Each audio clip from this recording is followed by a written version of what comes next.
కి స్కూల్ పాఠశాల అయితే పేరెంట్స్ కి స్కూల్ పేరెంట్స్ శాల.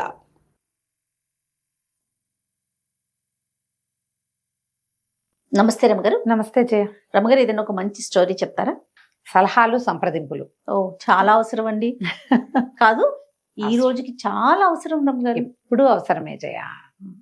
ఎప్పుడు ఇదివరకు రోజుల్లో ఇట్లా నేను పలానా వాళ్ళ సలహా తీసుకున్నాను, వాళ్ళని సంప్రదించాను, లేకపోతే టైం తీసుకున్నాను, అపాయింట్మెంట్ తీసుకున్నాను, ఇవి వినేవాళ్ళం కాదు కదా. కాదంటే జయ, మనకి మీ నాన్నగారు వాళ్ళు ఎంతమందో చెప్పు?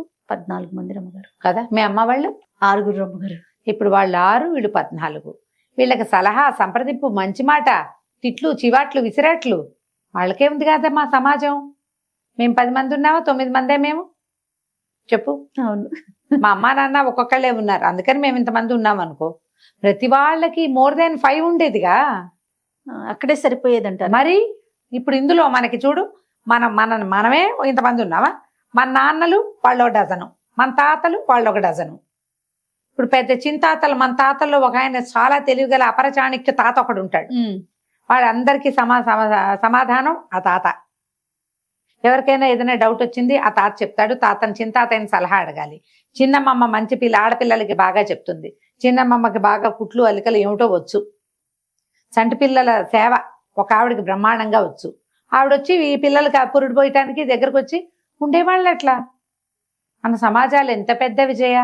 చాలా పెద్ద. మనకి ఇప్పుడు సమాజపు లోట్లో ఉన్నాం మనం. మనకి ప్రపంచం పెద్దది, వ్యక్తిగత సమాజాలు చాలా చిన్నవి. ఫ్యామిలీ సమాజం ఏమనాలి దాన్ని, అంతేగా. అంతే, ఫ్యామిలీ సొసైటీ అతి చిన్నది మనది.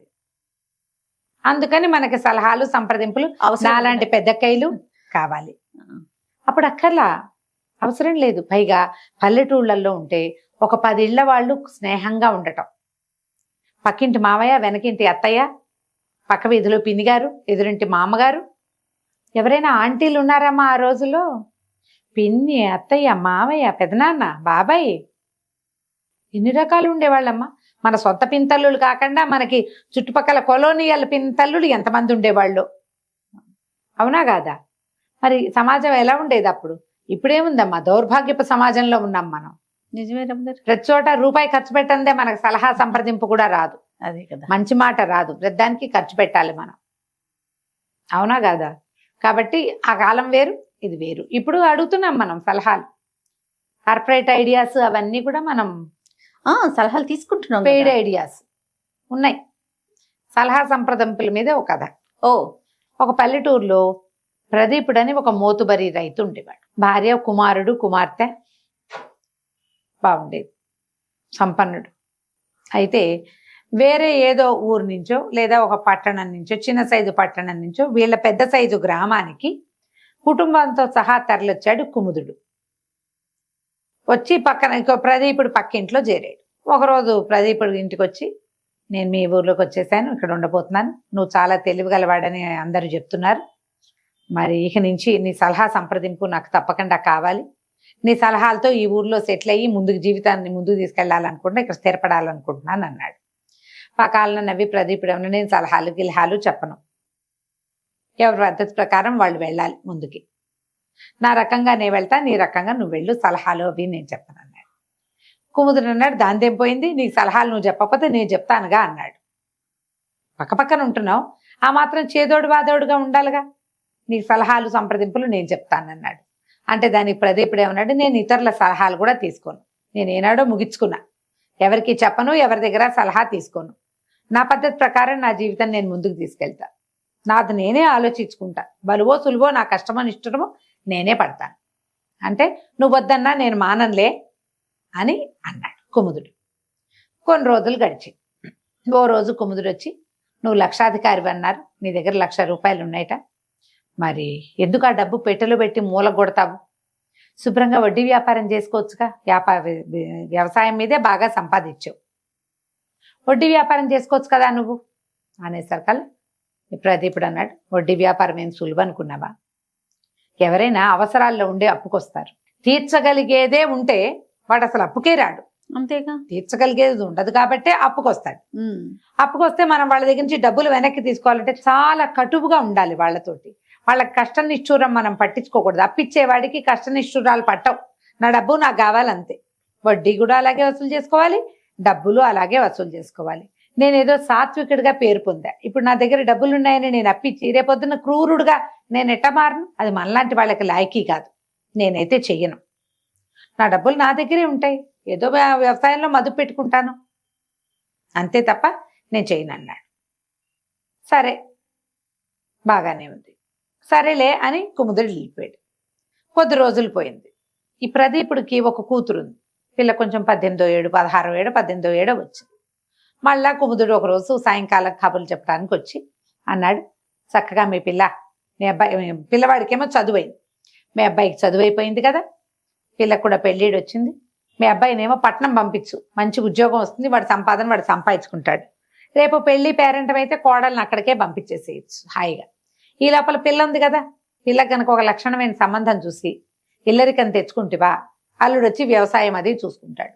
నువ్వు కూడా కోడలి పంచనా కొడుకు పంచనా ఉండక్కర్లా, ఇది నీ ఇల్లుగానే ఉంటుంది. అల్లుడు ఇల్లరికి అల్లుడుగా ఉంటాడు, నీ కథే నడుస్తుంది. అతను మీ అల్లుడు అవుతాడు కానీ మీ ఇంటికి ఓనర్ అవ్వడు, బాగుంటుంది అన్నాడు. అనేసరికి ప్రదీపుడు అన్నాడు, ఇంకా నయం కాదు, మా అబ్బాయి చదువు అయిపోయింది, ఏదో చదువుకోవాలి ప్రతివాడు, అవకాశం ఉన్నన్నాళ్ళు చదివించారు, వ్యవసాయం సంగతి వాడే చూసుకోవాలి, ఈ ఆస్తికి ఉత్తరాధికారి వాడు, బాధ్యత తీసుకోవాలి వాడు. నాతో పాటు వ్యవసాయంలోకి దిగి కుర్రాడు కాబట్టి వాడు కొంచెం కొత్త కొత్త ఆలోచనలు చేసి వ్యవసాయంలో కొత్త విధానాలు చూసి పొలం పెంచుకుంటాడు, వ్యవసాయం పెంచుకుంటాడు, అదే ఇంకో 10 మందికి పని ఇస్తాడు. పట్నం వెళ్తే వాడేం చేస్తాడు? చిన్న గదుల్లో వాట్లల్లో ఉండాలి, పిల్లాడు పంపను. తర్వాత పిల్లకి పెళ్ళి, ఇల్లరికపటి అల్లుడు గనక నేను తెచ్చుకున్నానంటే అమ్మా నాన్న ఉన్న నాళ్ళు భర్త పరాయి వాడుగానే ఉంటాడు పిల్లకి. ఓ పెళ్లి చేస్తే భార్యాభర్త ఒకటిగా ఉండాలి. మా ఇంట్లో మహారాణిగా ఉంటుంది మా అమ్మాయి, యువరాణిగా ఉంటుంది, అల్లుడు చుట్టంగా ఉంటాడు. వాళ్ళిద్దరికీ భార్యాభర్తల బంధం ఎట్లా పొసుగుతుంది? పొసగదు. పిల్లని ఇల్లరికం తెచ్చుకునే ఉద్దేశం లేదు. పెళ్లి చేసి ఆమెకు కొంత ఆస్తి ఇచ్చి పంపిస్తే వాళ్ళ ఇల్లు వాకిలి వాళ్ళకు ఉంటాయి, భార్యాభర్త ఒక రకంగా ఉంటారు, ఆ ఇంటికి ఆ అమ్మాయి యువరాణి అవుతుంది, పని చేసుకుంటుంది, ఎప్పుడైనా రావడానికి పండక్కి పబ్బానికి పుట్టిల్లు ఘనంగా ఉండనే ఉంది, 2 ప్లేసులు ఉంటాయిగా పిల్లకి అన్నాడు. ఏమిటో నీ తెలివి అని కుముదుడు వెళ్ళిపోయాడు. ఇది బాగానే ఉంది. కొద్ది రోజులు పోయాక ఏమైంది, ఊళ్ళో బందిపోటు దొంగలు పడుతున్నారని వార్త వచ్చింది.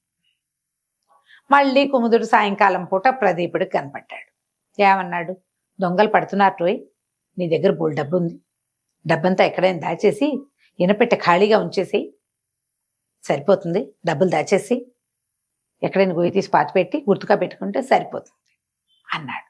అనేసరికి ప్రదీపుడు అన్నాడు, ఏడ్చినట్టుంది, ఇప్పుడు మన ఇంత కలిగిన ఇల్లు, ప్రతివాడు దొంగ ఊళ్ళోకి వచ్చేటప్పుడు దొంగల దారిగా రాడు వాడు, ఈ ఊళ్ళో మోతుబరి ఇళ్ళేవి, ఆస్తిపరుడు ఎవడు మామూలు వాడు, ఎవరి దగ్గర బంగారం ఎక్కుంది, ఎవరి దగ్గర డబ్బు నిలవద్దో చూసుకునే వస్తారు. ఇంత పెద్ద ఇల్లుండి ఇనపెట్టెలో 1 రూపాయి లేకపోతే వాడు మన చావదని ఎక్కడుందో తీస్తాడు. ఈ ప్రమాదంలో ఏదైనా గట్టి దెబ్బ తగిలితే పోతాం కూడాను, అంతే. అందుకని ఇనపెట్టెలు ఖాళీ చేయకూడదు, ఎంతో కొంత ఉంచుకోవాలి, తతిమాది ఎక్కడో దాచుకోవాలి. నేను ఎక్కడ దాస్తాను, నేనేం మార్గం అవలంబిస్తాను నేను నీకు చెప్పను, నువ్వు నాకు చెప్పక్కర్లేదు, నీ ఏర్పాటు నువ్వు చేసుకో, నా ఏర్పాటు నేను చేసుకుంటాను. ఇనపెట్టెలు ఖాళీ చేయటం అంత తెలివి తక్కువ పని ఇంకొకటి లేదన్నాడు. కుముదుడు చేతులు తిప్పాడు, సరే అని వెళ్ళిపోయాడు.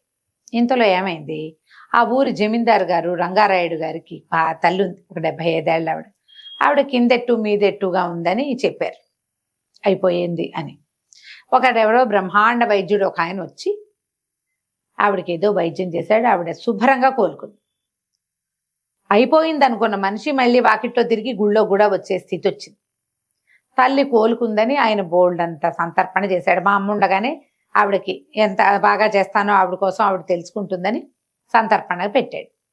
ఊళ్ళో ఉన్న వాళ్ళందరికీ ఉత్తరాలు వస్తే కుముదుడు వచ్చి ఏం చెప్పాడు, ప్రదీపుడికి జమీందారు గారు కేకేశాడు కదా, పొట్టిగా చిన్న బళ్ళ మీద వెళ్తే ఏం బాగుంటుంది, శుభ్రంగా ఒక గుర్రబండి చేయొచ్చు, ఘనంగా ఉంటుంది, మనం గుర్రబండిలో వెళ్ళొచ్చు కుటుంబంతో పాటు.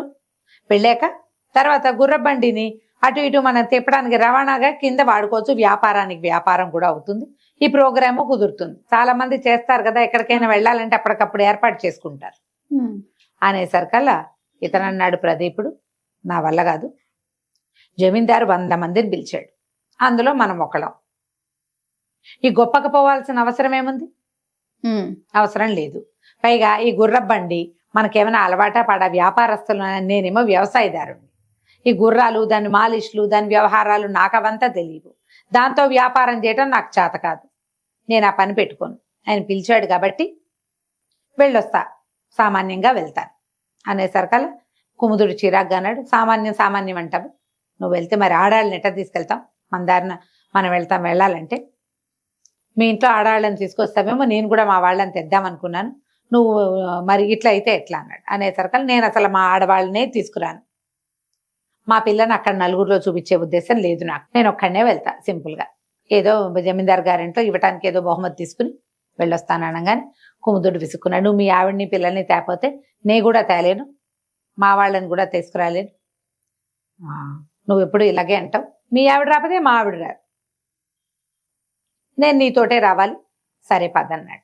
ఇద్దరు ఏదో సింపుల్గా బయలుదేరి అక్కడికి వెళ్ళారు. తీరా అక్కడికి వెళ్తే ఆయన ఎంతమందినో పిలిచాడు. అక్కడ పిచ్చ తొక్కిడైపోయింది, నానా గందరగోళం, ఆడవాళ్ళు ఎంత అవస్థపడ్డారో ఆ ఫంక్షన్లో. పైగా ఏమైంది, కొంత చిన్న వానబడి చిత్తడిగా అయ్యి అతిథులు రాకపోకకి ఇబ్బంది అయ్యి ఈ వచ్చిన వాళ్ళ అతిథులు ఉన్నారే వాళ్ళ బళ్ళని కూడా వాడేశాడు జమీందారు. వీళ్ళు గనక ఒక బండి పెట్టుకుంటే ఆ బండిని ఆయనే వాడుకునేవాడు కదా, అంతేగా. ఆడవాళ్ళని తెస్తే ఆడవాళ్ళు ఇబ్బంది పడేవాళ్ళు కదా. వీళ్ళిద్దరు అమ్మయ్య బతుకు జీవిడా మనమే వచ్చామని చెప్పి ఆ తెచ్చిన బహుమతి ఏదో ఇచ్చి ఓ ముద్ద భోజనం చేసి అక్కడ చేసిన అతిథి మర్యాదల కంటే అతిథుల్ని రాజుగారు వాడేసింది, వీళ్ళు ఇచ్చిన గిఫ్ట్లు అవే ఎక్కువైనాయి. ఇప్పుడు వీళ్ళు గిఫ్ట్లు మర్యాదకి తీసుకెళ్తారు. ఆయన జమీందార్ గారు ఎంత చక్కటి భోజనం పెట్టి ఎంత చక్కటి విశ్రాంతినిచ్చి ఎంత బాగా చేయాలి, ఆ బాగా ఏం లేదు, అదేమో సున్నా, వీళ్ళు ఇవ్వడం ఎక్కువైంది. ఓకే. అక్కడి నుంచి బయలుదేరి వెనక్కి వచ్చేసారు కదా. ఊళ్ళోకి రాగానే ఊరంతా గల్లంతుగా ఏమిటి, దొంగలు పడ్డారు ఊళ్ళో. అయ్యో, కుముదుడు పక్కింట్లో పడి పక్కింట్లో ఇనపెట్ట ఖాళీగా ఉండేసరికి వాళ్ళని చావచిత కొట్టారు. కుముదుడి ఇంట్లో కూడా దొంగలు వచ్చారు. ఇనపెట్టలో 10,000 క్యాష్, 2 తులాల బంగారం దొరికింది. ఈ కుముదుడు వాళ్ళ ఇంట్లో 10,000 ధనము డబ్బులు, 2 తులాల బంగారము, కొంచెం వెండి దొరికినాయి. అవి పుచ్చుకుని బయటకు వచ్చేసారు దొంగలు. ఈ బయటకు వచ్చే సమయానికి ఊరి కాపలాకి ఒక యువసేనని ఏర్పాటు చేసి పెట్టుకున్నారు వీళ్ళు. ఏమిటి, ఊళ్ళో గస్తీ తిరుగుతారు కుర్రాళ్ళు. ఆ కుర్రాళ్ళలో ఒకడు ఈ దొంగల్ని చూసేశాడు. చూడంగానే వాడు పెద్ద పెద్దగా కేకలు పెట్టి శంఖాలు ఊది బాకాలు అవి ఊదేశాడు. అన్ని పక్కల నుంచి కమ్మేసి యువసేన కుర్రవాళ్ళంతా కలిసి దొంగల్ని పట్టేశారు. పట్టి కొట్టారు, కొంతమందిని కట్టేశారు. వాళ్ళ దగ్గర నుంచి డబ్బులు ఓడలాక్కున్నారు. వాళ్ళు ఓం ప్రథమంగా వచ్చింది ఏమిల్లు, కుముదుడి పక్కిల్లు, కుముదుడి ఇల్లు. కుముదుడి పక్కింట్లో దెబ్బలు తగిలినాయి. కుముదుడి ఇంట్లో 10,000 బంగారము వాళ్ళు పట్టుకొచ్చి ఇచ్చేశారు వీళ్ళకి. వీళ్ళు వెళ్ళేసరికల్లా ఇది ఏర్పాటు అట్లా జరిగింది. ఆ పక్కింట్లో ఉన్న వాళ్ళకి ఏదో వైద్యం చేయించారు. ఈ దొంగలందరినీ పట్టేసి గ్రామాధికారికి అప్పచెప్పారు. పెడరెక్కలు విరిచి కట్టేసి కుముదుడు ప్రదీపుడు పక్క పక్కన నిలబడ్డారు. తెలివిగానే చేసావు, 10,000తో పోయింది, దొరికిందిగా అన్నాడు ప్రదీప్. నువ్వు నాకు కూడా సలహా ఇవ్వబోయావు, నాకు సలహా ఇచ్చావు పెట్టి ఖాళీ చేయమని, నువ్వు మాత్రం చేయలేదు అన్నాడు. అనేసరికి కుముదుడు నవ్వాడు. నీ సలహా తీసుకున్నాగా అని అనేసరికల్లా ప్రదీపుడు అన్నాడు, నేను ఎక్కడ సలహా ఇచ్చాను నీకు, నేనేనాడు నీ సలహా ఇవ్వలేదు, నీ సలహా తీసుకోలేదు అంటే కుముదుడు నవ్వాడు పక్కపక్క. కానీ నేను మాత్రం నీ సలహా తీసుకున్నా. మొదటి రోజు నుంచి నేను నీ సలహా తీసుకుంటూనే ఉన్నా, నేను ఎప్పుడు నీకు చెప్పలేదు కదా అన్నాడు ప్రదీపుడు. నువ్వు చెప్పలేదు, కానీ నేను నిన్ను అడిగా కదా. మొదటి రోజు ఏం అడిగాను నేను, వడ్డీ వ్యాపారం చేయొచ్చు కదా అని అడిగా. నువ్వు వడ్డీ వ్యాపారం వల్ల వచ్చే సమస్య ఏంటో చెప్పావు. నేను వడ్డీ వ్యాపారం చేసే ఆలోచన మానేశా. ఒకటి. రెండోది, నా కొడుక్కి చదువైంది, అతన్ని పట్నం పంపిద్దాం అనుకున్నాను. నువ్వు పట్నం పంపించకూడదు, వ్యవసాయంలో పెడితే కొత్త పిల్లలు చేరితే వ్యవసాయం పెరుగుతుందన్నావు. ఆ పని చేశా. మా అబ్బాయిని వ్యవసాయంలోనే పెట్టా. పిల్లకి ఇల్లరికం తెచ్చుకోవాలనుకున్న అల్లుడిని, వాళ్ళు ఇల్లరికపటి అల్లుడు వస్తే పిల్ల కాపురం బాగుండదని నువ్వు చెప్పావు. అందుకని నేను ఇల్లరికం మానేసి బయట సంబంధమే చూశా.